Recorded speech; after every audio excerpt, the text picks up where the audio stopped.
جی حدیث نمبر 3264 جی وبالسند المتصل منا إلى الشيخ الإمام الحافظ الحجة أمير المؤمنين في الحديث أبي عبد الله محمد بن إسماعيل بن إبراهيم الجعفي البخاري رحمه الله. جب امام بخاری کا نام پورا سند کے ان کے باپ دادوں کے نام کے ساتھ پڑھ رہے ہو تو پھر پورا ہی پڑھ لیا کرو نا. محمد بن اسماعیل ابن ابراہیم ابن بردزبۃ الجعفی البخاری پورا نام پڑھا کرو پھر. قال حدثنا مسدد عن يحيى عن عبيد الله قال حدثني نافع عن ابن عمر رضي الله عنهما عنهم. وعنهم. محمد بن اسماعیل پڑھو, آگے پورا ان کا سلسلہ نہ پڑھو. جب پڑھنا ہے تو پھر پورا ہی پڑھو نا جتنا منقول ہے. قال حدثنا مسدد عن يحيى عن عبيد الله قال حدثني نافع عن ابن عمر رضي الله عنهما عن النبي صلى الله عليه وسلم قال الحمى من فيح جهنم فأبردوها بالماء. نبی صلی اللہ علیہ وسلم نے فرمایا بخار جہنم کے فیح میں سے ہے, جہنم کے غلیان کی جنس میں سے ہے, مطلب یہ ہے, لہذا اسے پانی سے ٹھنڈا کیا کرو. یہ جو ہے نا شدید تیز بخار ہو تو اس کو پانی سے ٹھنڈا کرنا چاہیے, ہلکا بخار ہو تو پھر ڈاکٹروں سے پوچھ لیں پہلے. اور پانی سے ٹھنڈے کا مطلب یہ نہیں ہے کہ ایک دم برف میں ڈال دو اس کو. ہمارے محلے میں ایک بیچارہ معذور آدمی ہے, بالکل ٹیڑھا میڑھا سا ہو گیا. وہ ہوا یہ تھا بچپن میں اس کو تیز بخار ہوا تو اس کے چاچا نے ایک دم یخ ٹھنڈے پانی میں اس کو ٹب میں ڈال دیا. وہ اسی ایسا اکڑا ہے نا کہ وہ بالکل معذور ہو گیا. تو جتنے بھی میڈیکل سائنس یا طب سے متعلق باتیں حدیث میں ہیں نا تو ان میں کسی ڈاکٹر یا حکیم کی رہنمائی میں عمل کرنا چاہیے, خود سے عمل نہ کریں. تو بخار میں بعض دفعہ اتنے تیز ٹھنڈے پانی میں بچے کو ڈال دیا, وہ ہمیشہ کے لیے معذور ہو گیا وہ بچہ. چلیں حدیث نمبر 3265 وبه قال حدثنا. آج کل جو ہے نا اس طرح کی طب کی حدیثوں کو لے کے بہت سارے لوگ جعلی حکیم بھی بنے ہوئے ہیں, جیسے حجامہ ہے اور فسد لگوانا, پچنے لگوانا. لوگوں نے پوری کلینک کھولی ہوئی ہیں اور وہ حدیثوں کا سہارا لے رہے ہیں, تو یہ بالکل ٹھیک نہیں ہے. حدیث میں میڈیکل سائنس کی بات تو کی ہے لیکن اس میں بس اشارہ مل جاتا ہے ہمیں. باقی جب تک کوئی ماہر طبیب نہ ہو, ماہر ڈاکٹر نہ ہو, تو اس کی رائے کے بغیر خود سے کسی حدیث پر عمل نہیں کیا جائے گا. سمجھتے ہو, اب کوئی حجامہ سینٹر کھول کے بیٹھا ہوا ہے تو اس سے پوچھا جائے آپ نے کہاں سے پڑھا, یہ کدھر سے اس کے بارے میں ریسرچ, سائنس نے اتنی ترقی کی ہے تو آپ کے پاس ریسرچ کہاں سے آئی ہے. وہ کہہ جی حدیث میں آتا ہے حجامہ میں شفا ہے. اس نے کہا حدیث میں یہ تو آتا ہے لیکن یہ تو نہیں آتا کہ اس نام کا بندہ گلشن اقبال میں یا پٹیل پاڑا میں کلینک کھول کے بیٹھا ہوگا اس کے ہاتھ میں شفا ہے. وہ تو پھر کوئی بھی کھول لے. آپ اس کے ایکسپرٹ کہاں سے ہو گئے, آپ کے پاس کیا ہے, سمجھتے ہو. کیونکہ حجامہ کے نام پہ بھی آج کل ایسا ہو رہا ہے کہ ہر بیماری کی بس حجامہ, جو بھی کچھ بھی ہو رہا ہے حجامہ, اس سے لوگ بیمار بھی ہو جاتے ہیں, مر رہے ہیں لوگ. کیونکہ آپ کی باڈی سے خون نکلتا ہے, آپ کا دفاعی نظام کمزور ہونے کا خطرہ ہوتا ہے. میں خود بھگت چکا ہوں اس کو.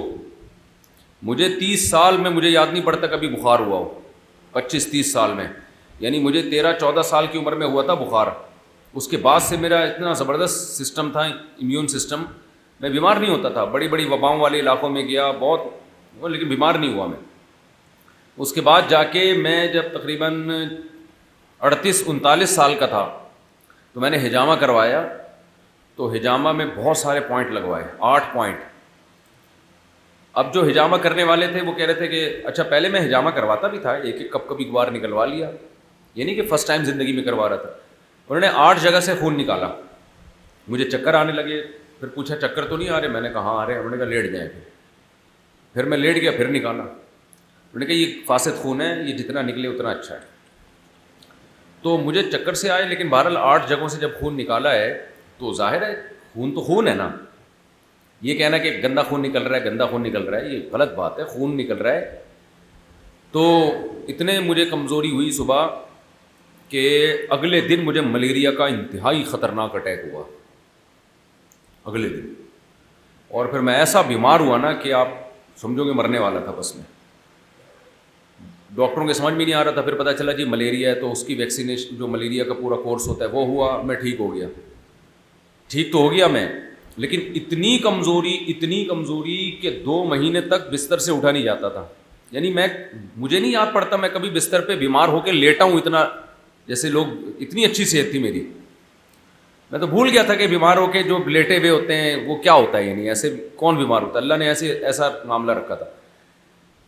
تو 1 سال یعنی وہ علاج ہوا 2-3 مہینے شدید کمزوری رہی, ٹھیک ہو گیا. اگلے سال اسی موسم میں دوبارہ بخار, وہ بخار جو جس کے ہم عادی نہیں تھے کبھی, پھر وہی لمبا بیمار ہو گیا, حالانکہ کوئی وجہ نہیں, نہ ہجامہ, کچھ بھی نہیں. پھر ملیریا کا پورا کورس ہوا دوبارہ, اور اتنے خطرناک ٹیکے لگتے تھے.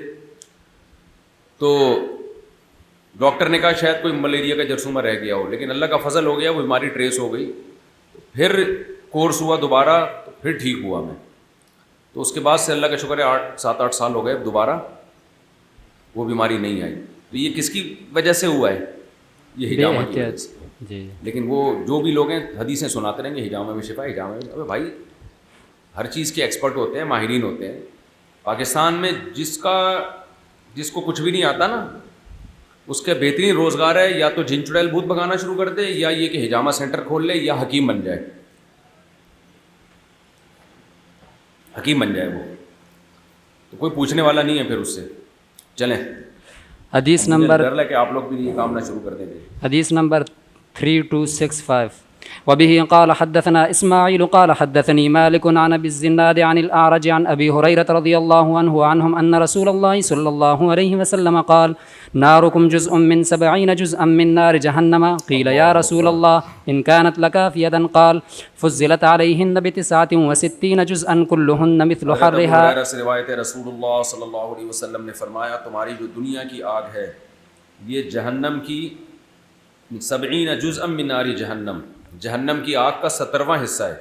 70واں یعنی اس آگ کو 70 سے ضرب دیا جائے تو جو گرمی پیدا ہوگی وہ جہنم کی آگ کی گرمی ہے. صحابہ نے عرض کیا انہا لکافیۃ یا رسول اللہ, یہ دنیا کی آگ ہی کافی ہے عذاب کے لیے. ترمذی کی حدیث میں یہ کہ جب صحابہ نے یہ بات سنی نا تو اللہ کے خوف سے ایسے روئے کہ ان کے سینوں سے ہانڈی کے کھولنے کی آواز آ رہی تھی. یعنی ایسے آواز آ رہی تھی جیسے ہانڈی کھول رہی ہے. اور انہوں نے کہا یا رسول اللہ واللہ انہا لکافیۃ, عذاب کے لیے تو یہ آگ بھی بہت تھی. تو آپ صلی اللہ علیہ وسلم نے فرمایا فضلت علیہن ب69 جزءا. نبی صلی اللہ علیہ وسلم فرمایا نا یہ 69 مرتبہ 70واں حصہ ہے نا, تو 69 دفعہ اس کو ضرب دو گے, یعنی 70 سے ضرب دیں گے اس آگ کو تو مزید 69 مرتبہ جو گرمی پیدا ہوگی وہ جہنم کی آگ کی گرمی ہے. کلہن مثل حرھا, اور ہر جز اس کا دنیا کی آگ کے برابر ہے. یعنی 70 حصے مزید اس میں اضافہ کرنے آپ, اللہ تعالیٰ اپنی پناہ میں رکھے. آپ اگر جہنم کی آیات یا احادیث میں جو جہنم کی وعیدیں آئی ہیں نا, ان میں انسان جب غور کرتا ہے تو ایک بات سامنے آتی ہے کہ جہنم اللہ کی صفت غضب کا اظہار ہے.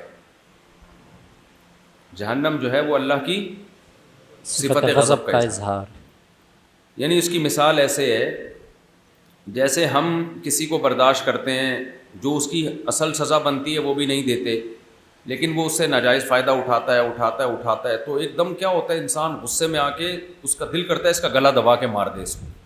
کبھی مار دیتا ہے کبھی نہیں مارتا, تو پھر دل چاہتا ہے کہ اس کو بس جو مجھ سے ہو سکتا ہے نا اس کو نقصان پہنچاؤں. دنیا میں دیکھا ہوگا دشمنیوں میں بھوکے شیر کے آگے ڈال دیتے ہیں لوگ, پتہ نہیں کیا کیا کرتے ہیں. تو یہ کیا ہوتا ہے کہ آپ کی جو صفت غضب ہے نا وہ پیک پہ پہنچ چکی ہوتی ہے, لہذا پھر آپ اپنی اس صفت غضب کا اظہار کر رہے ہوتے ہو.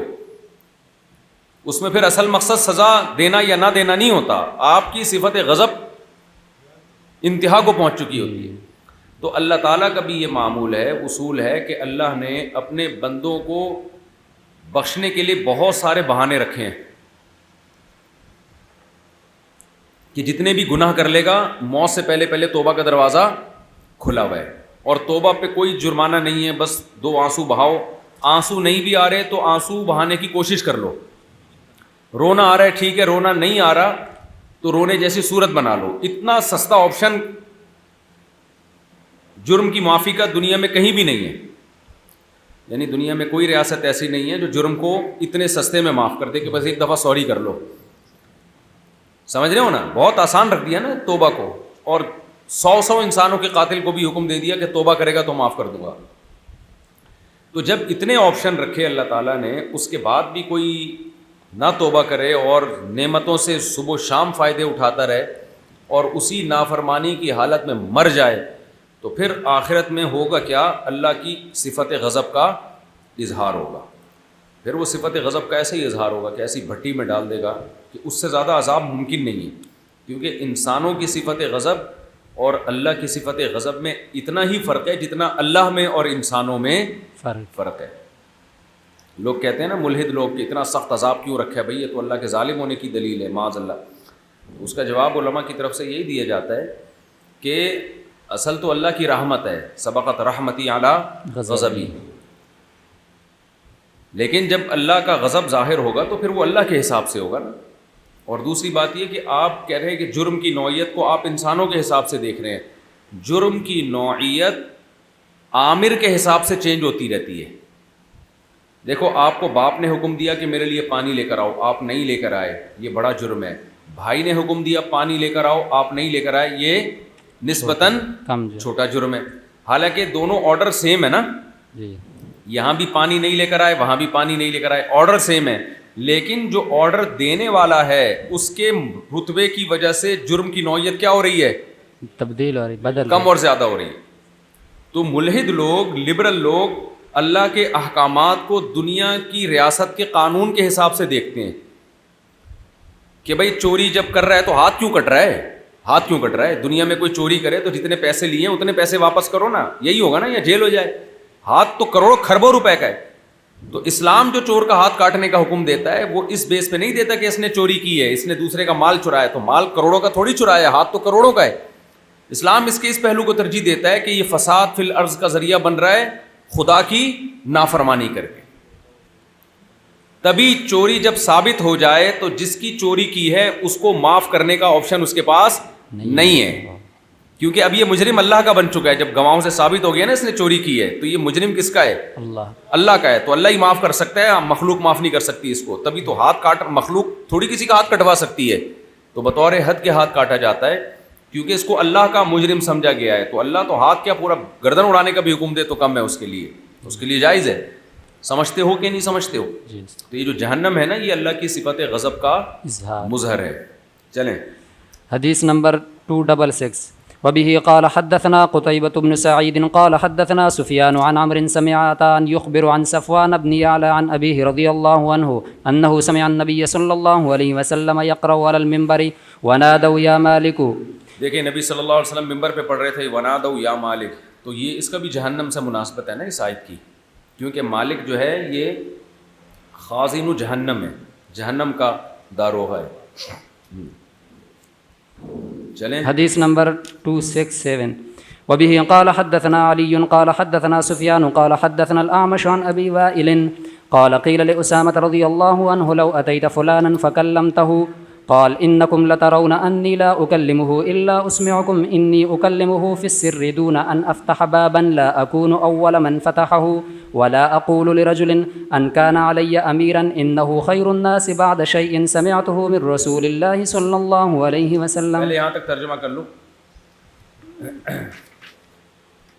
ابو وائل کہتے ہیں کہ حضرت اسامہ بن زید جو نبی کے منہ بولے بیٹے کے بیٹے تھے، حضرت اسامہ بن زید سے کہا گیا لو اتیت فلانا فکلمتہ، آپ فلاں کے پاس جا کے بات کیوں نہیں کرتے؟ فلاں سے مراد ہے حضرت عثمان بن عفان رضی اللہ تعالی عنہ. حضرت عثمان بن عفان رضی اللہ تعالیٰ عنہ کے دور میں آپ کے جو رشتہ دار تھا ولید بن عقبہ، اس پہ الزام تھا کہ اس نے شراب پی ہے. ولید بن عقبہ ہی نام تھا نا، یا عتبہ ابن ولید تھا؟ ہاں ولید بن عقبہ. تو حضرت عثمان رضی اللہ تعالیٰ عنہ سے سزا نہیں دے رہے تھے. اس کی وجہ یہ تھی کہ حضرت عثمان کے پاس پائے ثبوت تک یہ بات نہیں پہنچی تھی. پھر وہ گورنر بھی تھا تو حضرت عثمان نے اس کو معزول بھی نہیں کیا. تو اس کی شراب کا واقعہ لوگوں میں پھیلنا شروع ہوا. تو لوگوں نے حضرت اسامہ سے کہا کہ آپ حضرت عثمان سے بات کیوں نہیں، فلان کا لفظ لوگ مبہم رکھ رہے تھے نام کو نا، فلاں سے بات کیوں نہیں کرتے؟ وہ خلیفہ مسلمان کے، وہ کیوں امر بالمعروف نہیں کر رہے؟ تو حضرت اسامہ نے کیا کہا، انکم لترون انی لا اکلمہ، تم یہ سمجھتے ہو کہ میں عثمان سے اس بارے میں بات نہیں کر رہا، الا اسمعکم، میں بات نہ کروں الا یہ کہ میں تمہیں سناؤں. یعنی تم یہ چاہتے ہو کہ میں تمہیں بتا کے عثمان سے بات کروں. تمہارے سامنے جا کے بات کروں حضرت عثمان سے کہ آپ میں یہ غلطی ہے، آپ میں یہ غلطی ہے، کہا کہ انی اکلمہ فی السر دون ان افتح بابا، میں ان سے بات کروں گا تو خفیہ ملاقات میں بات کروں گا، فی السر، کیوں؟ اس لیے کہ میں نہیں چاہتا کہ میں ایک فتنے کا دروازہ کھول دوں، لا اکون اول من فتح، میں ایسا نہیں بننا چاہتا کہ سب سے پہلے فتنے کا دروازہ میں کھولوں. یہ بہت اہم حدیث ہے. کیا مطلب؟ وہ مسلمانوں کے خلیفہ ہیں، تو ممبر پہ یا پبلک کے سامنے ان کو برا بھلا کہنا یا ان پہ اعتراض کرنا یا یہ کہنا کہ ان کو یہ چاہیے کہ یہ کریں یہ نہ کریں، اس سے فتنے کا دروازہ کھلنے کے علاوہ کچھ بھی حاصل نہیں ہوگا. تو وہ امیر ہیں مسلمانوں کے، تو میں جب بند کمرے میں ان سے ملاقات ہوگی تو میں ان سے بات کروں گا، تو میں بتا کے نہیں کروں گا، یہ کام میں پہلے سے ہی کر رہا ہوں. نہیں، یہ بات سمجھ میں.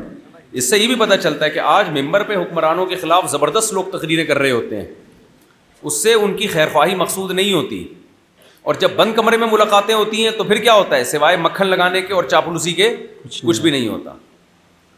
تو اصل بات یہ ہے کہ آپ جب ممبر پہ بات کرو تو جو حاکم ہے اس کو عزت دو، اس کی رسپیکٹ کرو، تاکہ اس کو یہ احساس ہو کہ یہ میرے لوگ ہیں، یہ میرے خیر خواہ ہیں. بند کمرے میں آپ اس کو سمجھائیں بیٹھ کے کہ جو بھی آپ نے بتانا ہے. لیکن ظاہر ہے سیاست میں پبلک میں منجن اس وقت تک بکتا نہیں ہے جب تک پبلک آپ کو حق پرست نہ کہے. تو یہی چل رہا ہے آج کل، اپنا نام آگے آئے، لوگ مجھے حق پرست سمجھیں، لوگ بولیں یار ڈنکے کی چوٹ پہ حق بیان کرتا ہے. اس کو تو اپریشیٹ کیا جاتا ہے اس عمل کو. یہ نہیں دیکھا جاتا یہ جو ڈنکے کی چوٹ پہ حق بیان کر رہا ہے اس سے سوسائٹی میں کوئی تبدیلی بھی آ رہی ہے، یہ نفرتوں کے علاوہ کچھ بھی نہیں پھیل رہا. نہیں، یہ بات سمجھ میں.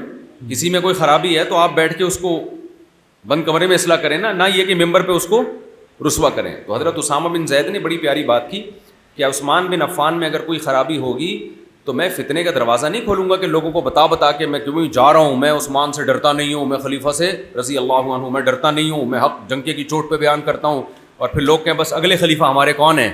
آپ ہی حضرت. تو نے کہا میں سر میں ان سے چپکے سے ملاقات کروں گا. اور یہی وجہ ہے پھر ان سے حضرت عثمان سے جب بات کی گئی تو حضرت عثمان نے انکوائری کی، اور جب گواہوں سے ثابت ہو گیا کہ اس نے واقعی شراب پی ہے تو اس کو معزول بھی کیا اور حد بھی جاری کی اس کے اوپر. سمجھتے ہو؟ جی.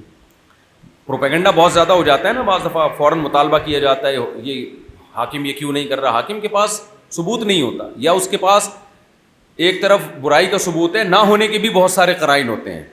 تو وہ ہر پہلو سے دیکھ رہی ہوتی ہے ریاست، اور عوام جذباتی ہوتی ہے. عوام کو بس ایک چیز ہے کہ فرانس پہ پابندی لگاؤ. گورنمنٹ کو پتہ ہوتا ہے فرانس کے سفیر پہ پابندی لگا دی تو فرانس نے اگر ہم پہ پابندی لگا دی نا تو جو رہی صحیح حالت ہے وہ بھی کیا ہو جائے گی. وہی ہے نا کہ اگر وہ جو میں اکثر نہیں سناتا کہ ایک فاحشہ عورت تھی نا، ایک صاحب میرے پاس آئے کہ فاحشہ عورت مجھے کہہ رہی مجھے لے کے بھاگ جاؤ. میں نے کہا آپ نے کیا جواب دیا؟ اس نے کہا میں تجھے لے کے بھاگوں، مجھے کون لے کے بھاگے گا. تو ہم یورپ کی پابندیوں کا مطالبہ تو گورنمنٹ سے کر رہے ہوتے ہیں کہ اس کے سفیر کو نکال دو، فلانے کے سفیر کو نکال دو. نکال دیں گے نا، اس نے نکال دیا یا اس نے ہم پہ پابندیاں لگا دیں، ہم نے ان کی مصنوعات کا بائیکاٹ کیا، بہت اچھا زبردست نعرہ چلتا ہے، لیکن اگلے نے ہماری مصنوعات کا کر لیا تو تھوڑی بہت جو معیشت ہے وہ بھی تباہ. تو حاکم کے پاس یہ تمام پہلوؤں سے اس غور کرتا ہے جو بھی حکومت وقت ہے. عوام ہوتی ہے جذباتی. تو حضرت اسامہ بن زید کے اس واقعے میں سبق ملتا ہے کہ حاکم میں کوئی خرابی ہو تو ممبر پہ اس کو رسوا کرنے کے بجائے پہلی کوشش کیا کی جائے؟ بند کمرے میں. پھر بھی بات نہ ہو تو پھر احتجاج ہے، پھر اگلے مراحل. تو بہت سے لوگ ہم نے دیکھے ہیں کہ بند کمرے میں تو چاپلوسی میں لگے ہوئے ہوتے ہیں، ممبر پہ آ کے یا دھرنوں میں بڑی بڑی تقریریں کر رہے ہوتے ہیں، اور عوام ان کو برحق سمجھتی ہے. عوام کبھی یہ نہیں دیکھتی کہ سوسائٹی میں حقیقی تبدیلی کون لے کر آ رہا ہے. تو یہ جذباتیت سے ہٹنا چاہیے. چلیں بھائی. قالوا وما سمعته يقول قال سمعته يقول يجاء بالرجل يوم القيامة فيلقى في النار فتندلق اقطابه في النار. ہاں، حضرت اسامہ نے فرمایا کہ میں یہ بھی نہیں کہوں گا کہ وہ امیر ہیں تو وہ سب سے بہتر ہیں دنیا میں، یعنی ان کے سامنے میں یہ نہیں کہوں گا، بلکہ کوئی خرابی ہوگی تو اس کو ہائی لائٹ کروں گا میں، کیونکہ نہی علی المنکر اللہ نے فرض کیا ہے امت پر، تو وہ نہی علی المنکر کا کام بھی میں کروں گا. اب آگے جو حدیث ہے نا اس میں یہ بتا رہے ہیں کہ میں نے نبی سے یہ سنا ہے کہ قیامت کے دن ایک شخص لایا جائے گا، جہنم میں ڈالا جائے گا، اور اس کی آنتیں نکل جائیں گی پیٹ سے، اور وہ آنتوں کو لے کے نا آگ کے گرد ایسے گھوم رہا ہوگا جیسے گدھا چکی کے گرد گھومتا ہے. تو لوگ اس کے پاس آئیں گے کہ تو یہاں کیسے، تو ہمیں برائیوں سے روکا کرتا تھا. تو وہ جواب میں کہے گا کہ میں خود تمہیں روکتا تھا مگر خود برائی سے نہیں بچتا تھا. تو حضرت اسامہ بن زید کہتے ہیں جب میں نے نبی سے یہ حدیث سنی ہے تو یہ کیسے ممکن ہے کہ میں عثمان کو برائی سے, اگر حضرت عثمان نے برائی نہیں تھی, یعنی اگر بالفرض کوئی خطا ہے تو میں ان سے کیوں نہ روکوں ان کو.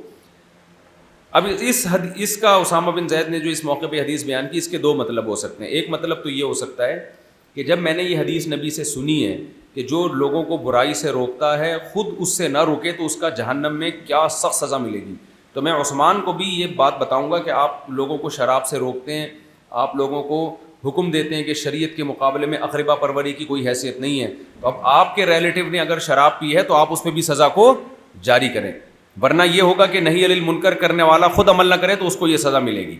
ایک مطلب تو یہ ہو سکتا ہے. لیکن دوسرا مطلب جو زیادہ واضح ہے وہ یہ ہو سکتا ہے کہ لوگ حضرت اسامہ بن زید پر اعتراض کر رہے تھے کہ آپ حضرت عثمان سے بات کیوں نہیں کرتے, تو حضرت اسامہ کہیں گے کہ کیسے ممکن ہے کہ میں نہی علی المنکر نہ کروں, کیونکہ میں تو لوگوں کو بولتا ہوں کہ نہی علی المنکر کرو. تو جب میں لوگوں کو نہی علی المنکر کی ترغیب دیتا ہوں تو میں خود کیوں نہی علی المنکر نہیں کروں گا. میں ضرور حضرت عثمان کو بتاؤں گا کیا صحیح ہے کیا غلط ہے, لیکن تمہیں بتا کے نہیں, شو مارنے کے لیے نہیں, بلکہ اصلاح کے جذبے سے. اور میں عثمان کو اس لیے نہی علی المنکر سے روکنے کی کوشش کروں گا کہ میں نے نبی سے یہ سنا ہے کہ جو دوسروں کو کسی حکم کی کام کی ترغیب دے خود نہ کرے وہ جہنم میں جائے گا. تو میں جب لوگوں کو نہی علی المنکر کی ترغیب دیتا ہوں خود نہی علی المنکر نہ کروں تو یہ وعید میرے اوپر بھی صادق آتی ہے. سمجھ رہے ہو کہ نہیں سمجھ رہے؟ یعنی یہ تو تمہارے بتائے بغیر میں خود یہ کام کروں گا, لیکن اپنے طریقے سے کروں گا, تمہارے طریقے سے نہیں کروں گا. تو یہ بات عوام کو بتا دینی چاہیے, علماء کو چاہیے کہ جب عوام آئے نا کہ فلاں کے خلاف بیان داغو, فلاں کے خلاف بیان داغو, حق پرستی کا اظہار کرو, تو آپ اس کو بولیں بھائی ہمیں پتہ ہے کس کے خلاف بیان داغنا ہے کس کے خلاف نہیں داغنا ہے, احتجاج کیسے کرنا ہے. ہم نے احتجاج کا یا نہی علی المنکر کا وہ طریقہ اختیار کرنا ہے جو مؤثر ہو, وہ طریقہ نہیں جس سے عوام میں منجن بکے, ہمارا عوام زندہ باد کے نعرے لگائے. چلو بھائی, اس کے لیے سیاسی لوگ ہول سیل کے حساب سے پڑے ہوئے. فتندلق اقطابه في النار فيدور كما يدور الحمار برحاه فيجتمع اهل النار عليه فيقولون اي فلان ما شأنك اليس. حضرت استاد صاحب ایک دفعہ ایک بڑا غلط قانون پاس ہوا تو استاد صاحب کے پاس میں گیا کہ اس پہ ہمیں احتجاج کرنا چاہیے. استاد صاحب نے فرمایا کہ یہ قانون بڑے آرام سے تبدیل ہو سکتا ہے, لیکن اگر احتجاج شروع کر دیا نا ممبروں پہ یا دھرنے شروع کر دیا تو یہ کبھی بھی تبدیل نہیں ہوگا, اس لیے کہ بین الاقوامی دنیا متوجہ ہو جائے گی اور دباؤ آئے گا وغیرہ وغیرہ. استاد صاحب نے کہا اتنا غلط قانون ہے کہ اگر آپ زرداری سے اکیلے میں ملاقات کریں نا, اس کو سمجھائیں, تو زرداری بھی اس قانون کی حمایت نہیں کرے گا, ٹھیک ہے نا, اتنا غلط قانون ہے. لیکن تمیز سے ہو سکتا ہے, الگ الگ سب سے ملاقاتیں کی جائیں اور ان کو سمجھایا جائے تو یہ بڑے آرام سے چینج ہو جائے گا. تو اس طرح کی سوچ کی میرا خیال ہے بہت شدید ہمیں, لیکن ظاہر ہے اس طرح جب آپ تبدیل کریں گے تو نام آپ کا نہیں آئے گا کہیں بھی. نام جب ہی آئے گا جب آپ کنٹینر لے کے روڈ بند کر کے چڑھ جائیں اس کے اوپر, شور مچائیں اور یہ کر دو اور وہ کر دو اور یوں کر دو, تو لوگ کہیں گے یہ ہے حق پرست, چاہے وہ تبدیلی نہ بھی ہو, بلکہ بین الاقوامی طاقتیں اور زیادہ متحرک ہو جائیں کہ یہ تو تبدیل ہونے ہی نہیں دینا ہم نے. چلو نہیں آ رہی بات. أليس كنت تأمرنا بالمعروف وتنهانا عن المنكر قال كنت آمركم بالمعروف ولا آتيه وأنهاكم عن المنكر وآتيه. ورواه غندر عن شعبة عن اس حدیث کا مطلب یہ نہیں ہے کہ آپ کسی گناہ سے نہیں بچ رہے تو اس کو سے لوگوں کو روکنا بھی چھوڑ دیں. اس کا مطلب ہے روکتے رہیں مگر خود بھی بچیں. لوگ الٹا مطلب لیتے ہیں حدیث کا کہ ہم سے چونکہ گناہ چھوٹ نہیں رہا تو اب ہم لوگوں کو بھی منع کرنا چھوڑ دیتے ہیں. نہ بھائی, لوگوں کو تو منع کریں اور خود بھی بچنے کی کوشش کریں. چلو. باب صفت ابلیس وجنوده وقال مجاہد ويقذفون يرمون. میرے والد صاحب بتاتے تھے ہندوستان میں تبلیغ جماعت کے ایک عالم تھے, ان کے سامنے جب یہ حدیث کسی نے, عالم تھے لیکن بعض دفعہ حدیث نظر سے نہیں, یعنی بھول جاتا ہے انسان, تو ان کے سامنے یہ حدیث کسی نے پڑھی کہ جو نہی علی المنکر کرتا ہے اور خود نہیں بچتا اس کا جہنم میں کیا حشر ہوگا. تو والد صاحب کہتے ہیں وہ پھوٹ پھوٹ کے رونے لگے. وہ تبلیغ جماعت کے بزرگ تھے کہ ہمارا کیا حشر ہوگا, حالانکہ وہ بچتے تھے گناہوں سے, لیکن جن پہ اللہ کا خوف ہوتا ہے نا تو وہ بہت زیادہ ان پہ خوف کا غلبہ ہوتا ہے کہ کہیں ایسا نہ ہو ہم سے کوئی گناہ ہو جائے, پھر ہمارا حشر کیا ہوگا قیامت کے دن. چلیں. وقال مجاہد ويقذفون يرمون. ہاں بھائی, باب صفات ابلیس و جنودہ, ابلیس کی صفات بیان ہو رہی ہیں. ابلیس کے اندر جو کوالٹیز پائی جاتی ہیں اور ابلیس کے لشکروں کے اندر جو کوالٹیز پائی جاتی ہیں ان کا بیان ہو رہا ہے. اچھی کوالٹی نہیں بلکہ بری صفات جو پائی جاتی ہیں. ویسے تو کوالٹی عام طور پر اچھی پر ہی اس کا اطلاق ہوتا ہے. تو ابلیس کے بارے میں رپورٹ ہم پڑھیں گے, ابلیس کیا بلا ہے. اچھا تو ابلیس جو ہے نا اس کے بارے میں ہمیں زیادہ پڑھنے کی ضرورت نہیں، جتنا اچھا ہم سب ابلیس کو جانتے ہیں اور پہچانتے ہیں اتنا میرا خیال ہے کوئی بھی نہیں پہچانتا. ہمارا صبح شام شیطان سے واسطہ پڑھتا ہے. کیا ہو گیا ایسے بول رہے ہو جیسے آپ کا کبھی واسطہ ہی نہ پڑا اس سے. اچھا میرے بھائی، ابلیس کو ابلیس کیوں کہا جاتا ہے اس میں بڑا علماء کا اختلاف ہے. بعض نے کہا یہ عجمی لفظ ہے، غیر منصرف ہے کیونکہ عربی میں آ گیا یہ. جی. بعض نے کہا کہ نہیں یہ لفظ عربی ہے لیکن اور یہ ابلسا سے نکلا ہے. ابلسا یبلسو کا معنی مایوس ہونا، فہم مبلسون ہے نا قرآن میں، فَإِذَا هُمْ مُبْلِسُونَ تو مایوس ہونا. تو ابلیس چونکہ اللہ کی رحمت سے مایوس ہو گیا ہے تو پھر سوال پیدا ہوتا ہے غیر منصرف کیوں ہے. تو بعض علماء نے کہا کہ یہ لفظ عربی ہے لیکن چونکہ اس کی کوئی نظیر ملتی نہیں ہے اس وزن پہ تو اس لیے دیکھنے میں عجمی لفظ جیسا ہے، تو صورتاً عجمی ہے اس لیے علمیت اور عجمہ کی وجہ سے غیر منصرف ہے. تو مختلف اقوال ہیں لیکن راجح بات یہی ہے کہ یہ لفظ ہی عجمی ہے اور اس کا مادہ اشتقاق ہمیں معلوم نہیں ہے. اچھا ابلیس جنات میں سے تھا یا شیاطین میں سے تھا؟ راجح قول تو یہی ہے کہ جنات میں سے تھا کیونکہ کان من الجن ففسق عن امری ربی، قرآن میں آتا ہے یہ جن میں سے تھا اور اللہ کے حکم کی نافرمانی کی. لیکن بعض صحابہ اور علماء کی ایک جماعت اس طرف گئی ہے کہ یہ فرشتوں میں سے تھا لیکن یہ وہ واحد فرشتہ ہے جس نے خدا کے حکم کی تکبر کی وجہ سے نافرمانی کی، جس کی وجہ سے اس کو جنات میں شامل کر دیا گیا. بعض علماء کی یہ بھی رائے، اگرچہ ضعیف قول ہے لیکن یہ بھی تو ان کی نظر میں کان من الجنی کا مطلب سارا من الجنی، جنات میں سے ہو گیا وہ. اور ان کی دلیل یہی ہے کہ قرآن میں جگہ جگہ آتا ہے فسجد الملائکۃ کلھم اجمعون الا ابلیس، تمام فرشتوں نے سجدہ کیا سوائے ابلیس کے. تو کہتے ہیں اس سے تو لگ رہا ہے کہ ظاہر یہی ہے کہ مستثنیٰ میں اصل یہی ہے کہ متصل ہوتا ہے، مستثنیٰ منہ کی جنس میں سے ہوتا ہے، اصل یہی ہے جب تک اس کے خلاف کوئی واضح دلیل نہ ہو. دوسرا قرآن میں جگہ جگہ آتا ہے ہم نے فرشتوں کو حکم دیا کہ آدم کو سجدہ کرو، جنات کا تو ہے ہی نہیں کہیں. وَإِذْ قُلْنَا لِلْمَلَائِكَةِ اسْجُدُوا لِآدَمَ، اس وقت کو یاد کرو جب ہم نے فرشتوں سے کہا آدم کو سجدہ کرو.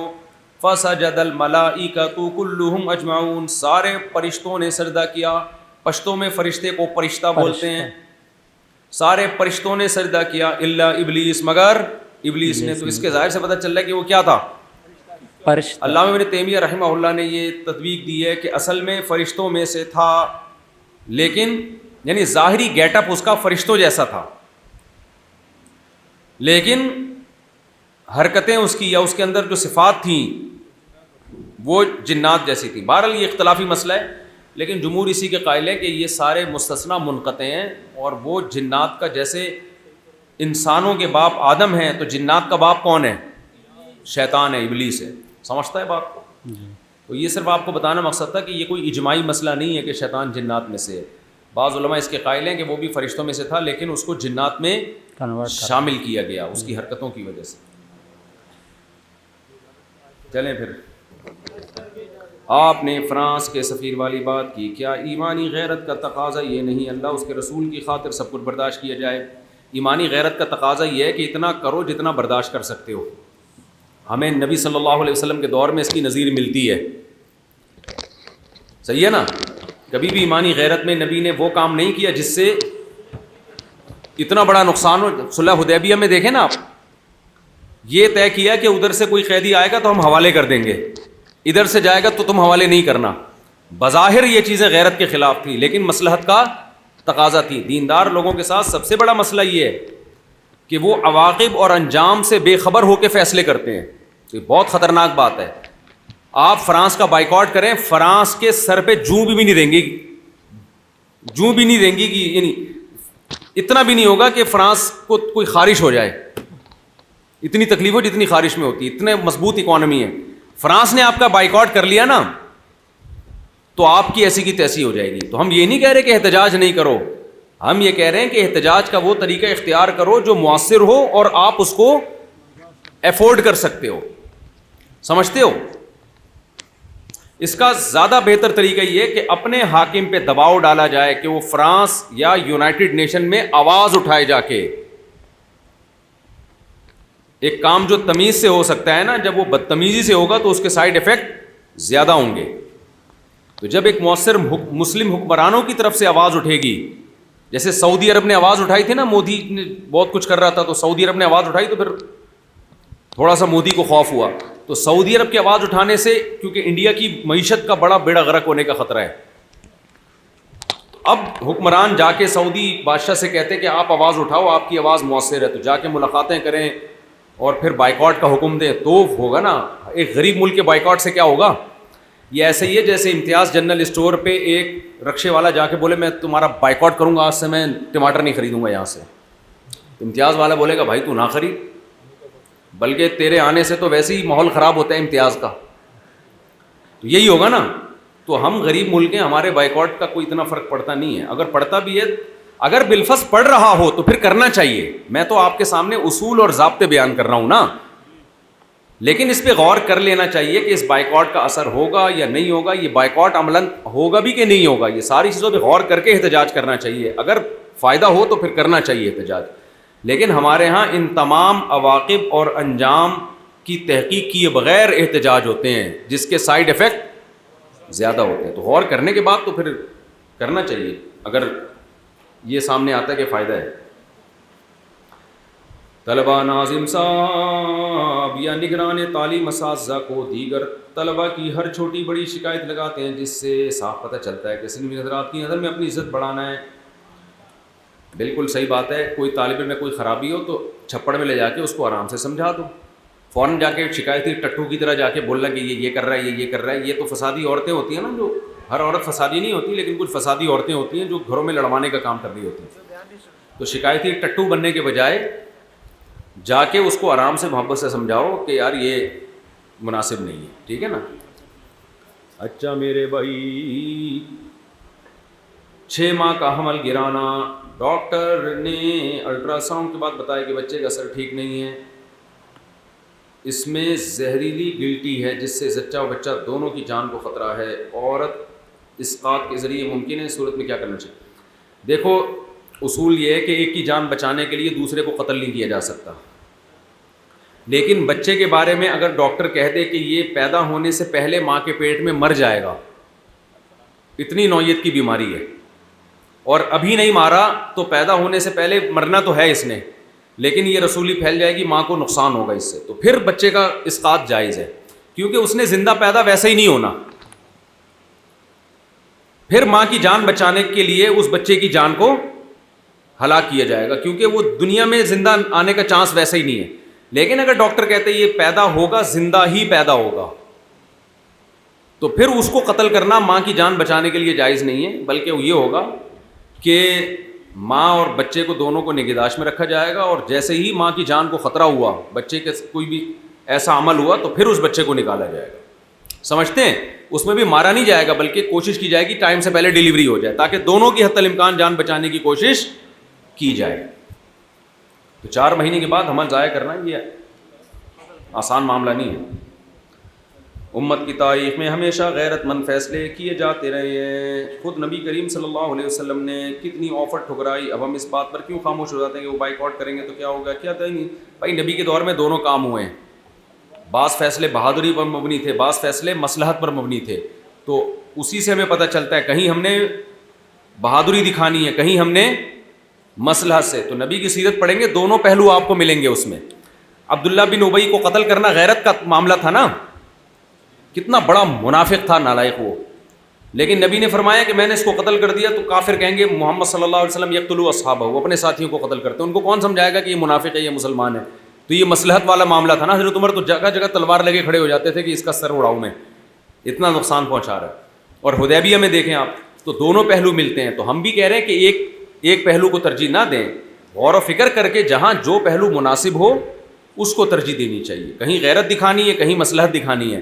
لیکن ابھی ہمارے ہاں دیندار طبقے میں میجورٹی میں یہ ہے کہ عواقب اور انجام پہ غور کیے بغیر جلد بازی کے فیصلے ہوتے ہیں، یہ نقصان دہ ہے. اچھا میرے بھائی، آپ کہتے ہیں کہ حاکم وقت کی اچھائی کو عوام کے سامنے بیان کرنا چاہیے، اس طرح برائی بھی. سوال بات یہ ہے کہ عمران خان کے بارے میں تو آپ کہتے ہیں اس نے فلاں کام اچھا کیا فلاں کام وغیرہ، لیکن اس وقت تک کرتوت فسادات اس سے رونما ہوتے رہتے ہیں. اس کے بارے میں آپ سوشل میڈیا پہ تصحیح کیوں نہیں کرتے؟ دیکھو، ایک پالیسی انسان اختیار کرے. ایک پالیسی تو یہ کہ حاکم جو اچھا کام کرے اس کو اچھا کہے، جو برا کام کہے اس کو برا کہے. ایک پالیسی یہ. دوسری پالیسی یہ ہے کہ حاکم جو برا کام کہے اس کو برا کہا جائے، جو اچھا کہے اس کو اچھا نہ کہا جائے. تیسری یہ کہ جو اچھا کرے اس کو تو اچھا کہا جائے، جو برا کہے اس کو برا نہ کہا جائے لیکن بند کمرے میں، پبلک کے سامنے نہیں. تو ہماری رائے ہے کہ تیسری پالیسی یہ زیادہ سوٹیبل ہے، کیونکہ اگر اپنے حاکم کے اچھے کو اچھا کہا، برے کو برا کہا، تو کل آپ کا سیاسی لیڈر آئے گا، اس کے اچھے کو اچھا بھی کہنا پڑے گا، تو پھر برے کو اس کو بھی برا کہنا پڑے گا. پھر نہیں کہو تو پھر اگلی پارٹی ناراض ہوگی، وہ کہے گی واہ بھائی ہمارا جب برا کر رہا تھا تو برا کہہ رہے تھے، اب یہ والا برا کر رہے ہیں تو چپ بیٹھے ہوئے ہیں. نہیں، یہ بات سمجھ میں. پھر دونوں کو برا کہا جائے گا اور یہ پبلک افورڈ نہیں کر پاتی، کیونکہ پھر اتنی مشکلات ہوتی ہیں نا کہ آپ کے جو فین ہے نا، جو آپ کا سیاسی لیڈر ہے، اس کو جب آپ اچھا کہیں تو وہ سب کہتے ہیں واہ واہ، لیکن جب آپ نے ایک دفعہ کہہ دیا نا اس میں یہ برائی ہے، تو کل تک جو آپ کے زندہ باد کے نعرے لگا رہے تھے نا، وہی آپ کے جوتے مارنا شروع کر دیں گے. تو پالیسی یہ ہے کہ حاکم کے اچھے کو اچھا کہا جائے، سب کے سامنے بھی کہا جائے، اس کے سامنے بھی کہا جائے. اس کے برے کو برا کہا جائے لیکن سب کے سامنے نہیں، بلکہ بند کمرے میں. کیونکہ کھلے عام جب آپ نے اس کو برا کہنا شروع کر دیا نا، تو جو اصلاح کا دروازہ تھا وہ بند ہو جاتا ہے، کیونکہ پھر وہ پارٹی آپ کو فریق مخالف سمجھنے لگتی ہے، اور جب اس کے ذہن میں ایک دفعہ آ گیا نا کہ یہ ہمارا مخالف ہے، پھر کوئی نصیحت کی بات وہ نہیں سنتے. جب آپ کو پتہ چل گیا کہ یہ جو مجھے نصیحت کر رہا ہے یہ میرا دشمن ہے، میرا خیر خواہ نہیں ہے، نصیحت گئی تیل لینے. تو اس لیے پالیسی یہ میرا خیال ہے زیادہ بہتر ہے کہ حاکم وقت کوئی بھی ہو، چاہے نواز شریف ہو، چاہے شہباز شریف ہو، چاہے مولانا فضل الرحمان ہو، چاہے عمران خان ہو، اگر کوئی اچھا کام کرتا ہے تو اس کو کھلے عام اپریشیٹ کیا جائے تاکہ اس کی حوصلہ افزائی ہو، اس کے علماء سے تعلقات قریب ہوں، اور اس کے برا کو بند کمرے میں اس کے سامنے برا کہا جائے، کھلے عام برا نہ کہا جائے. الا یہ کہ اس نوعیت کی برائی ہو رہی ہے کہ بند کمرے میں سمجھانے کے باوجود اگلے کی سمجھ میں نہیں آ رہا اور ملک کا بہت بڑا نقصان کا اندیشہ ہے، پھر آپ کھلے عام اس کو برا کہتے. میرا خیال ہے رائے کا اختلاف ہو سکتا ہے، تو یہ پالیسی میرا خیال ہے زیادہ سوٹیبل ہے. باقی کسی اور کی کوئی اور پالیسی ہو تو وہ اس پہ چلے بھائی. میرے بھائی، فرض نماز میں امام قرات میں غلطی کرے کس حد تک لقمہ دے سکتے ہیں؟ بھائی غلط پڑھ رہا ہے تو لقمہ دیتے رہیں اس کو اگر وہ آیت صحیح نہیں ہو رہی تو اس کو چاہیے وہ آیت چھوڑ کے پھر آگے سے چلے. ایک امام صاحب نے سورہ حشر کی آیت وَلَا تَكُونُوا كَالَّذِينَ نَسُوا اللَّهَ فَأَنسَاهُمْ أَنفُسَهُمْ، اس کے بعد أُولَٰئِكَ هُمُ الْفَائِزُونَ پڑھا تو نماز ہو گئی. کہاں سے ہو گئی؟ بالکل ہی الٹا معنی کر دیا نا، جہنمیوں کو کامیاب کہہ دیا. تو اس کو جیسے ہی فائزون بولے تو اس کو فوراً بولے خاسرون ہے بھائی، یا فاسقون ہے، ایسے بولیں اس کو. یہ نہیں بولے کہ فاسقون ہے، بولیں الفاسقون. یا اعادہ لازم ہوگا، تو اگر وہ اس نے صحیح نہیں کیا اس کا تو پھر اعادہ لازم ہوگا، کیونکہ یہ غلطی ایسی ہے جو بالکل کفریہ معنی پیدا کر رہی ہے. رات کو امام صاحب نے ایسا کیا ہے، کیا کہہ رہے ہیں؟ اچھا میرے بھائی، فرشتوں کا ایمان تو مبنی ہوتا ہے، نہ بڑھتا ہے نہ کم ہوتا ہے، تو پھر کیسے اس نے شیطان نے اللہ کے حکم کا انکار کیا؟ میں تو ان علماء کی دلیل دے رہا ہوں جو شیطان کو فرشتہ مانتے ہیں. تو راجح بات تو یہی ہے نا، دلائل کے روح سے زیادہ مضبوط بات جو جمہور کا قول ہے وہ یہی ہے کہ شیطان فرشتوں میں سے نہیں تھا بلکہ جنات میں سے تھا. کیونکہ یہ اشکالات ہوتے ہیں کہ فرشتے تو اللہ کے حکم کی نافرمانی نہیں کرتے. تو وہ علماء جو شیطان کو فرشتہ مانتے ہیں، ہو سکتا ہے وہ اس کی تعویل کرتے ہو کہ یہ عام قاعدہ ہے لیکن قاعدہ کلیہ نہیں، ہر قاعدہ کلیہ سے کچھ مستثنیات ہوتے ہیں. تو فرشتے اللہ کے حکم کی نافرمانی نہیں کرتے، لیکن شیطان ایک ایسا فرشتہ تھا جو فرشتہ ہو کے بھی کم وقت نے نافرمانی کی، یعنی اس کے ضمیر میں اور مزاج میں نافرمانی نہیں ہے، پھر بھی اتنا تکبر کے پھر بھی کی. تو وہ ان کی طرف سے یہ تعویل ہو سکتی ہے، لیکن راجح بات یہی ہے کہ کان من الجنی، کان من الجن.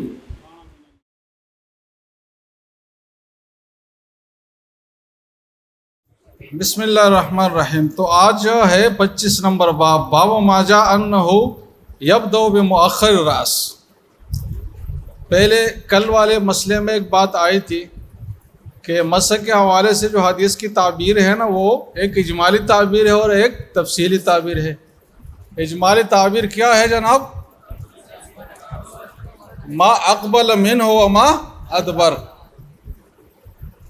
اور ما اقبل کا مطلب پیچھے سے آگے کی طرف ہاتھ لانا، اور ما ادبر کا مطلب آگے سے پیچھے کی طرف لے جانا. تو جو اجمالی تعبیر میں پہلے والی چیز ہے عملاً وہ بعد میں ہے، اور جو بعد میں ہے عملاً وہ پہلے ہے. اب بعض راویوں کو اس تعبیر سے غلط فہمی ہوئی ہے، تو آج کا باب اس کی ایک مثال ہے کہ ایک راوی ہے، راوی کا نام ہے محمد ابن عقیل، کیونکہ یہ غلطی انہی سے ہوئی ہے. تو محمد ابن عقیل نے اس اجمالی تعبیر کی جب تشریح کر لی تو وہ تشریح میں ان سے غلطی ہو گئی. کیا غلطی ہو گئی؟ 2 غلطیاں ہوئی ہیں ان سے. کتنی غلطیاں؟ ایک تو یہ ہے کہ مسح کا یہ طریقہ بتایا کہ پہلے پیچھے سے شروع کرے گا، آگے کی طرف ہاتھ لائے گا، اور پھر اس کے بعد آگے سے پیچھے کی طرف. تو ایک یہ غلطی انہوں نے کی. دوسرا یہ ہے کہ ان 2 کو الگ الگ مسح قرار دیا کہ یہ ہاتھ لانا یہ ایک مرتبہ مسح ہے اور ایسا کرنا یہ دوسری مرتبہ مسح ہے، جبکہ حقیقت یہ نہیں ہے. حقیقت یہ ہے کہ ایک ہی مسح ہے، اور استیعاب حاصل ہونے کے لیے حضور نے دونوں مرتبہ ایسا کر لیا. سمجھ رہے جناب؟ تو یہ 2 غلط فہمیاں ان سے ہوئی ہے. کون سی 2 غلط فہمیاں؟ ایک تو یہ ہے کہ جو اجمال میں مقدم تھا نا، تفصیل میں بھی اسی کو مقدم کر لیا، اور دوسرا ہے کہ اس کو 2 مرتبہ مسح قرار دیا، جبکہ 2 مرتبہ مسح نہیں، یہ ایک ہی مسح ہے. اب دیکھیں ذرا. حدثنا قتيبة قال حدثنا بشر بن فضل عبد الله بن محمد بن عقيل عن ربيع بنت معوذ بن عفراء. یہ صحابیہ ہے اور بہت ساری روایات ان سے منقول ہے، خاص کر کتاب الطہارہ کے بہت ساری روایات ان سے منقول ہے.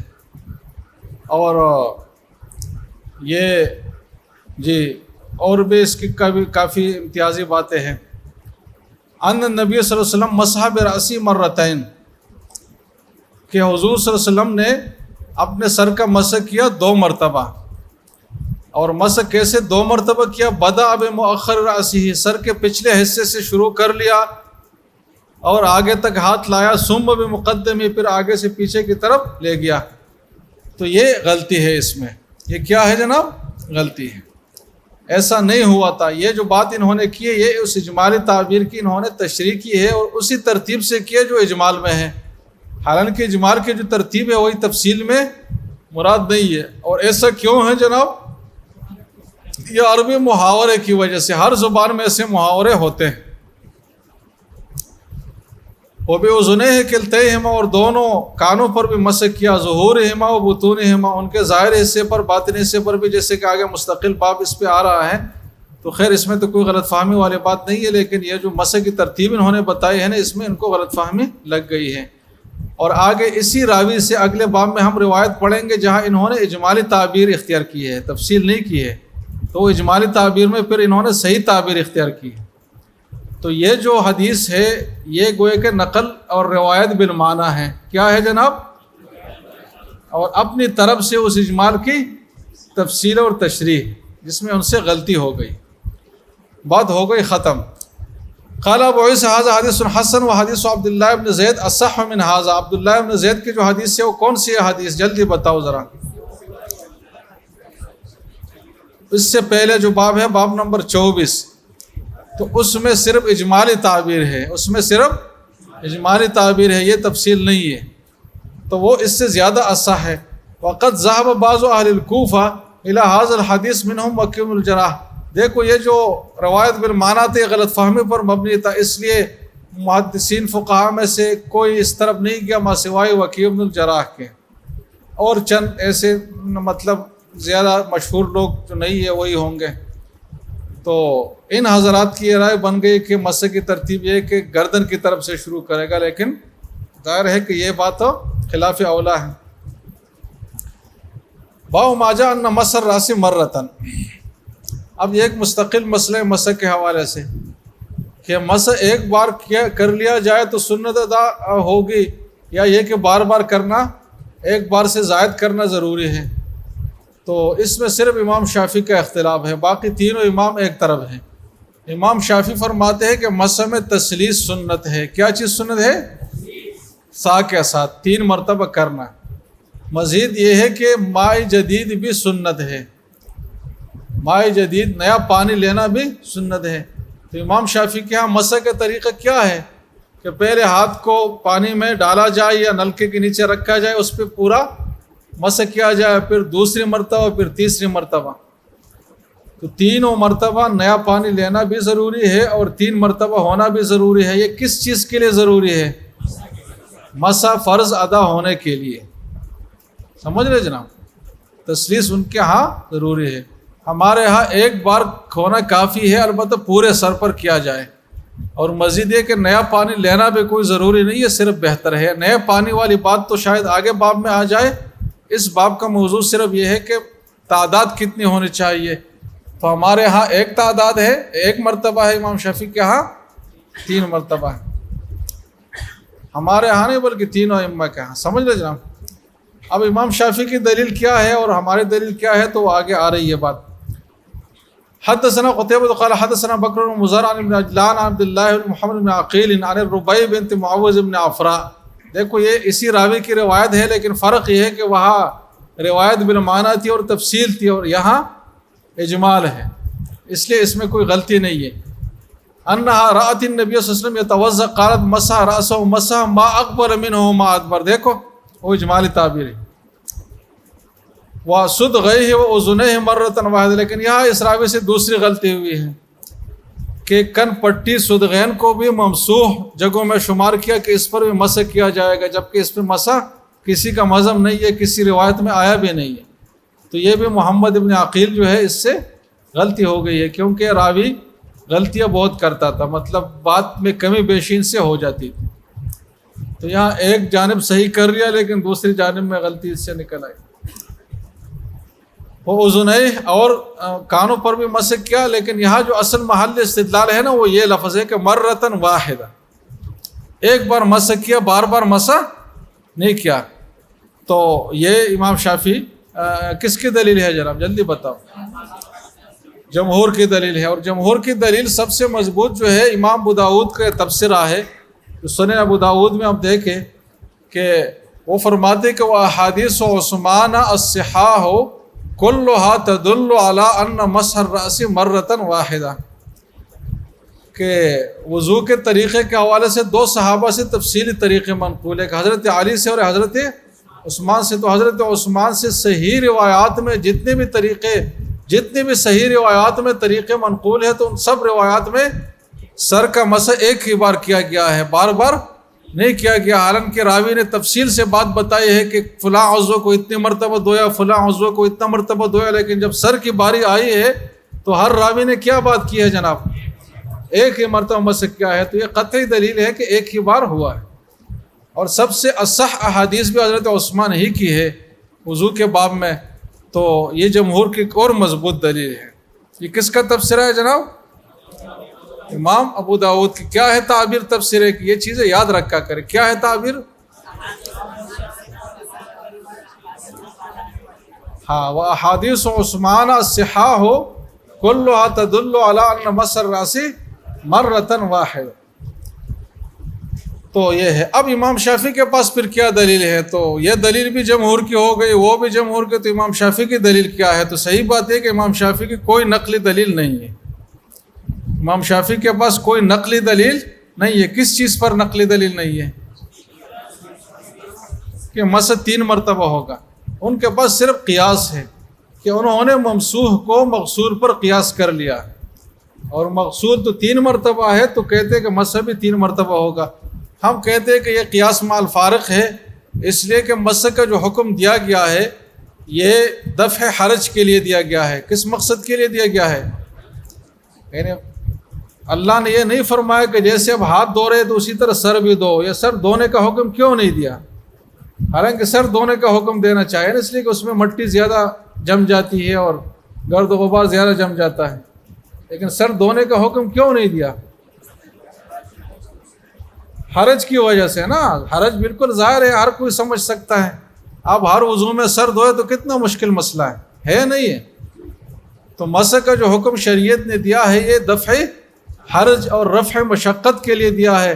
اور آپ اگر 3 بار مس ضروری قرار دیں گے اور ہر بار نیا نیا پانی بھی لیں گے تو اس میں دفع حرج نہیں ہوگا، بلکہ یہ دونوں ہی کے مترادف بن جائے گا. خاص کر میرے جیسے آدمی کا سر تو دھل ہی جائے گا نا کہ 3 مرتبہ نیا نیا پانی اس پر اگر آپ دونوں طرف مل لے ایسا تو ختم ہو جائے گا مسئلہ. تو اس لیے ہم کہتے ہیں کہ یہ حکمت تشریع کے بھی خلاف ہے اور یہ قیاس بھی قیاس مع فارق ہے. تو گویا کہ امام شافعی کا موقف بہت ہی کمزور بن گیا اس مسئلے میں، لیکن خیر کوئی بات نہیں. وفي الباب عن علي وجد طلحة مصرف ابن عمرو قال ابو عيسى حديث الربيع حديث حسن صحيح وقد روي من غير وجه النبي صلی اللہ علیہ وسلم انه مسح برأسه مرة. کہتے ہیں کہ اور بھی کئی روایات میں ہے کہ ایک بار مسح کیا ہے. جمہور کا جو وہ ہے موقف. والعمل على هذا عند اکثر العلم من اصحاب النبي صلی اللہ علیہ وسلم وبعدهم. وبه يقول جعفر بن محمد. یہ جعفر بن محمد وہ ہے جو امام جعفر صادق کے نام سے مشہور ہے، جو امامیہ شیعہ امامیہ کا چھٹا امام ہے، لیکن انہوں نے غاصبانہ قبضہ کیا ہے ان اماموں پر، حضرت حسین پر، حضرت علی پر. یہ ہمارے امام ہے، ان کے امام نہیں ہے. انہوں نے غاصبانہ قبضہ کیا کہ یہ ہمارے امام ہیں. یہ امام جعفر صادق امام ابو حنیفہ کے استاد تھے، امام مالک کے بھی استاد تھے، اور یہ تبع تابعین میں سے ہے، نہیں کبار تابعین میں سے ہیں. اور حضرت حسین رضی اللہ عنہ کے پڑ پوتے تھے، یعنی پوتے کا بیٹا. اور یہ حضرت ابوبکر کے بھی زیر نسب آ رہے ہیں. انہی کا مقولہ ہے کہ ولدنی ابو بکر مرتین، کہ حضرت ابوبکر 2 لحاظ سے میرا سلسلہ ولادت میں مطلب سلسلہ آباء و اجداد میں آ رہا ہے کہ ان کی جو والدہ تھی امام جعفر صادق کی ام فروہ ان کا نام تھا، تو حضرت ابوبکر کی پڑ پوتی بھی بن رہی تھی اور پڑ نواسی بھی بن رہی تھی. ان دونوں جانب سے اس کا نسب حضرت ابوبکر سے مل رہا تھا. تو اس لیے انہوں نے کہا کہ ولدنی ابوبکر مرتین. اور ان کے نانا وہ قاسم بن محمد جو فقہائے 7 میں سے تھے، حضرت ابوبکر کے اولاد میں سے تھے. تو یہ امام جعفر صادق ہے جو بہت بڑے محدث ہے اور مستند ترین آدمی ہے علم حدیث میں. تو یہ جعفر بن محمد ہے. اور سفیان الثوری بن مبارک و شافعی و احمد و اسحاق رأوا مسح الراس مرۃ واحدہ. ان سب حضرات کا ایک ہی بار کا موقف ہے. اب دیکھو انہوں نے امام جعفر صادق کے حوالے سے ایک بات کی، تو اگر ہم جیسے آدمی کوئی بات کرتا نا تو ہم بس صرف اتنی بات کی جعفر صادق نے بات کی ہے. اب میں نے کتنی باتیں کی جعفر صادق کے بارے میں، لیکن ایک بات کی سند نہ مجھے یاد ہے نہ میں پیش کر سکتا ہوں. سمجھ رہے جناب، میں نے ان کے تعارف میں دیکھا ہے تاریخ میں. لیکن امام ترمذی نے ایک بات جب کی تو وہ ایسے نہیں چھوڑی کہ میں نے کہہ دیا تو کافی ہے، بلکہ اس کے لیے سند پیش کی کہ جعفر صادق نے ایک بار مسح کا حکم صادر فرمایا ہے، تو اس کی کیا سند ہے میرے پاس. تو دیکھو محدثین کا احتیاط کہ صرف حضور کے قول کے لیے سند نہیں، کسی بھی امام کی طرف کوئی بات منسوب کریں گے تو سند کے ساتھ پیش کریں گے. یہ بات کسی اور مذہب میں ممکن ہی نہیں ہے کہ ہو جائے. سمجھ رہے جناب. دیکھیں وہ بھی قال حدثنا محمد بن مسعود قال سمعت سفیان بن عیینہ یقول سألت جعفر بن محمد. یہ کون ہے جعفر بن محمد؟ یہ جعفر صادق ہے. ان مسح الراس، کہ میں نے ان سے پوچھا کہ ایجزئ مرتن، کیا ایک بار مسح کافی ہے؟ تو فقال ای واللہ، ہاں بالکل، قسم، قسم یہ جملے کے ساتھ کہا کہ ہاں بالکل کافی ہے، وہ تاکید کے ساتھ. تو ان سے ثابت ہوا کہ وہ ایک بار مسح کے قائل تھے. کون جناب؟ امام جعفر صادق. جی جناب یہ بات ہو گئی ختم. آگے کیا باب ہے جلدی سرا؟ ہاں زندہ باد. یہ وہ دوسرا مسح کا دوسرا حصہ ہے کہ نیا پانی لے گئے، ایک بار پانی لینا کافی ہے. تو اس بارے میں امام شافعی کا موقف ہے نیا پانی لینے کا، اور ہمارا موقف ہے کہ نیا پانی لینا اچھا ہے، بہتر ہے، اس سے کمال سنت ادا ہو جائے گا. لیکن یہ ہے کہ اگر پرانے پانی سے جو ہاتھ پہ تری باقی اگر اس سے بھی کسی نے مسح کر لیا تو فرض اس سے بھی ادا ہو جائے گا. آگے اگر نماز پڑھی ہے تو ہو جائے گی. امام شافعی کے نزدیک نماز نہیں ہوگی جب تک نیا پانی نہ لیا. آپ بات سمجھے نہیں سمجھے؟ اب یہاں الٹا معاملہ ہے. ہماری روایتیں اور ہمارے دلائل ذرا کمزور ہے، امام شافعی کے مضبوط ہے. آپ ذرا دیکھ لیں وہ بھی قال حدثنا علی بن خشرم قال حدثنا عبداللہ بن وہب حدثنا عمرو بن حارث حبان بن واسن. یہ حبان اور حبان دونوں طریقوں سے پڑھ سکتے ہیں. اس میں الف نون مزیدتان ہے, یہ غیر منصرف ہے, لہذا حبان ابن واسن اب پڑھیں گے. انا ابی عن عبداللہ بن زید انہ النبی صلی اللہ علیہ وسلم توضأ وانہ مسح رأسہ بماء غیر فضل یدیہ. کیا ہے تعبیر جناب؟ ہاں, اس طرح حدیث کے چھوٹے چھوٹے حصے یاد کر لیا کرے, اس سے آپ کا حافظہ مضبوط ہوگا, آپ کو یاد کرنے کا سلیقہ آئے گا اور عادت بن جائے گی. تو بماء غیر فضل یدیہ کہ ہاتھ پر بچی ہوئی تری کے علاوہ پانی سے مسح کر لیا. تو کیا مطلب ہے اس جملے کا؟ کہ نیا پانی لے لیا, پرانا جو تری باقی تھی اس پہ اکتفا نہیں کیا بلکہ نیا پانی لیا. یہ نیا پانی لینے کی ایک تعبیر ہے. تو بالکل وضاحت سے امام شافعی کا موقف آ گیا کہ نیا پانی لینا ضروری ہے. قال ابو عیسیٰ ھذا حدیث حسن صحیح, اور روایت سند کے لحاظ سے بہت مضبوط ہے. البتہ اتنی بات ہے کہ وروى ابن لہیۃ ھذا الحدیث عن حبان بن واسع عن ابی عن عبداللہ بن زید کہ حضرت ابن لہیہ کی روایت میں تعبیر یہ ہے کہ ان النبی صلی اللہ علیہ وسلم توضأ وانہ مسح رأسہ بماء غبر یا غبر من فضل یدیہ, کہ اس پانی سے وضو کر لیا جو ہاتھوں کی تری سے بچا ہوا پانی تھا. یعنی وہی موقف جو حناف کا ہے کہ پرانا پانی بھی استعمال کرے گا تو ٹھیک ہے. تو ابن لہیہ کی روایت گوئے کہ حناف کے حق میں ہے, لیکن یہ ذرا کمزور روایت ہے, اس لیے کہ ابن لہیہ خود کمزور ہے. مزید یہ ہے کہ یہ روایت حبان کے جن جن شاگردوں سے منقول ہے نا, تو سب کیا تعبیر اختیار کرتے ہیں؟ بماء غیر فضل یدیہ. یہ جو غبر والی بات ہے نا بقیہ کے معنی میں, یہ صرف ابن لہیہ کرتے, لہٰذا یہ ان سے کوئی کتابت کی غلط فہمی ان کو ہو گئی کہ غیر کو انہوں نے غبرہ پڑھا. یہ غلط فہمی پر مبنی ہے مطلب. اس لیے کہا کہ وہ روایت عمرو بن الحارث عن حبان اصح لأنه قد روي من غیر وجہ هذا الحديث عن عبداللہ بن زید وغیرہ ان النبی صلی اللہ علیہ وسلم اخذ لرأسه ماء جديدا. کیونکہ دوسری تعبیرات میں تو یہ غلطی ہو ہی نہیں سکتی, وہاں تو تعبیر ہی الگ ہے. کیا ہے تعبیر جناب؟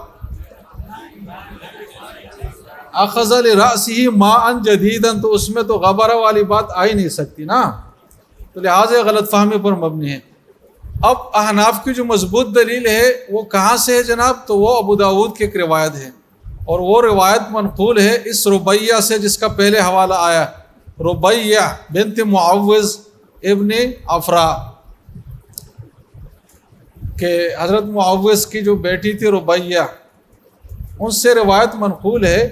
اس میں یہ ہے کہ وہ مسح علی رأسہ من فضل ماء کان فی یدہ. کیا ہے تعبیر جناب؟